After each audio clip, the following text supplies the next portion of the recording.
Hello everybody, welcome to another episode of 12 Cars. So I think this is car number 9 and in theory maybe today it will get sold. It's been taken for a PPI, so we will see. If everything goes well, then the Maserati is gone.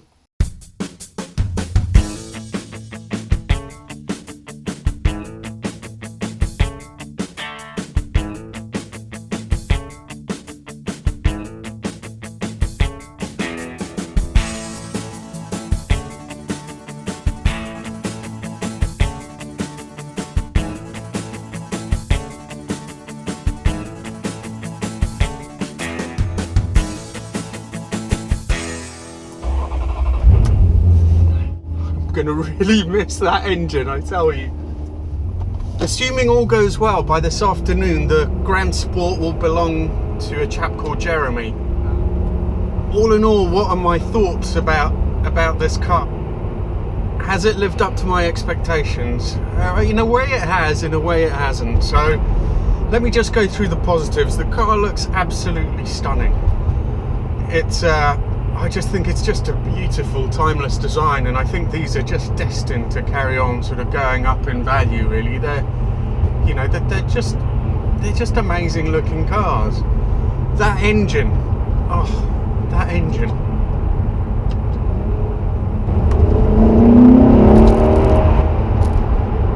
That engine is just, oh, it's just fabulous. It just does everything.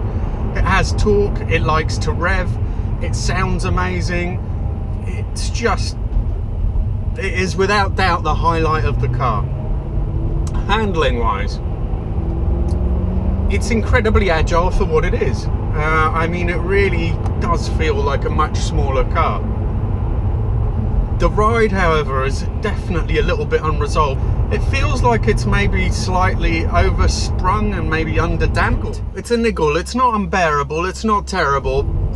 The main bugbear, and this is probably going to annoy a lot of Maserati people, is the gear change. It's been said to death, it's been done to death. But for me, certainly, it does get in the way of enjoying the Gransport. It just removes you from the driving experience. I think if you're going to have a flappy paddle, there's got to be two things that are going to make that gearbox work well for someone who likes to drive, and the first is the actual tactile contact that you get from changing gear. I mean, I know it's never going to be mechanical, it's just a switch, but I find on the Maserati it's a little bit too long and it just doesn't have enough of a transition, a mechanic transition to each click. So that's the first thing. That's just the paddles though, it's relatively minor. And the second thing is, it is just too slow. I know this is one of the early systems, so it's not a bad system in itself, but I don't really particularly like it. Another huge positive is the interior. I love the interior. I mean, the way it's designed, I mean, it looks much better in my view than the, GT, the car that came after this, the Gran Turismo. It looks much better than a Gran Turismo interior. It's got so much character. You still feel that element of craftsmanship in it. So my verdict on the Maserati, was it worthy as a 12th car? Absolutely. Just the engine alone and the way it looks definitely mean that that's the case for me. Is it a brilliant car? I don't think it is, but is it a brilliant car to own? If you want something with real passion, with character and with a difference, then yes. It's not as good as the equivalent Porsche and so on as an all-round car dynamically. But I hazard to say that you're going to get a bit more satisfaction out of ownership from something like this than you would do out of a 997. I guess it depends on the kind of person you are.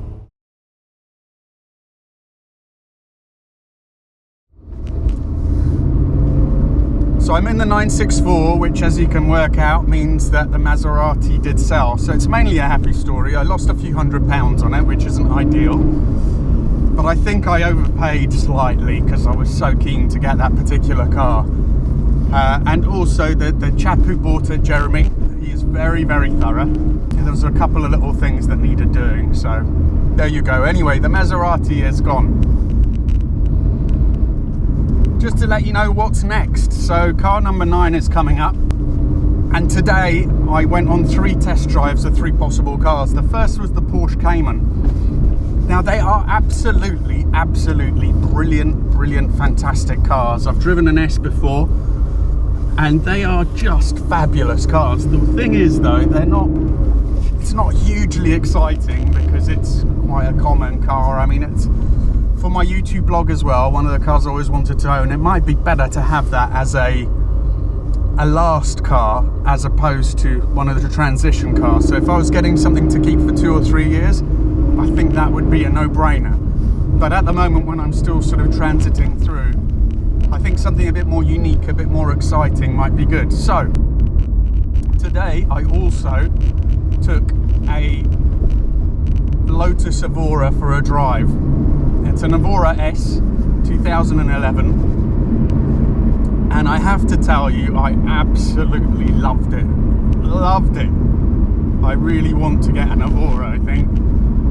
This one in particular, I took a test drive through Bell and Colville in Surrey. Jamie was the sales chap that I dealt with, and I have to say, I was massively impressed. Just the way they handled everything. I obviously just went in for a test drive. I don't normally buy from dealers because what I'm doing here with 12 cars, if I was to buy a car from a dealer and resell it in 3 months' time, I'd lose a few £1,000s each time. However, I'm so impressed with them, I am actually considering getting this red car. They really are good cars, these Evoras. And then I took a drive in a City 63 AMG. I mean, these are end of an era car, that naturally aspirated 6.3 litre V8 is pretty monstrous. And I was really quite impressed with that as well. They feel good. However, at the moment, I think I'm leaning towards the Evora. There's another one that I found for sale privately, which is cheaper, obviously, than the Bell and Colville car. It's also got a little bit less mileage. However, it's white. I do prefer the red colour. And with Bell and Colville and stuff, I get 12-month warranty. They'll throw in a service which is due in 3 months. So I have to say, I am sorely tempted. So anyway, watch this space, and if you do have any, I don't know, if you have a car that you want to sell me that you think should feature, then let me know. Or if there's something else I haven't thought of and I should be looking at, let me know. Thank you very much for watching. Please comment, please let me know what you think, and see you for the next one.